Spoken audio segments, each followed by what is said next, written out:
সুপ্রিয় দর্শক আসসালামু আলাইকুম, আশা করছি সবাই ভালো আছেন। এই মুহূর্তে দেখতে পাচ্ছেন যে রাজশাহীর মোহনপুর বাজার থেকে এই যে পানের গাড়িগুলো চলে যাবে ঢাকায় যাওয়ার জন্য সেই পানগুলো প্রসেস করা হচ্ছে। তো একটা করে গাড়িতে কতটুকু করে পান থাকে?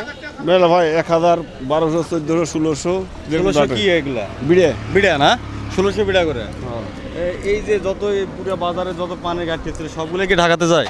ঢাকা ঘোরাছে মানে বিভিন্ন জায়গা, ঢাকার মানে বিভিন্ন জায়গায় বিভিন্ন ঘাটে ঘাটে নেওয়া যায় নাকি? হ্যাঁ। আচ্ছা আচ্ছা।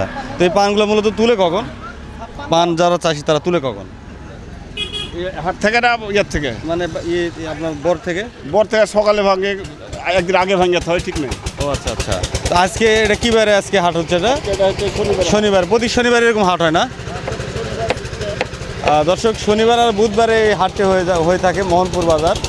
তো দেখতে পাচ্ছেন এখানে কিন্তু প্রচুর কিন্তু পান আমদানি হয়েছে দেখতে পাচ্ছি আমরা। পর্যায়ক্রমে আপনাদের আমরা ভিডিওর মাধ্যমে দেখাতে থাকবো। ধন্যবাদ সবাইকে।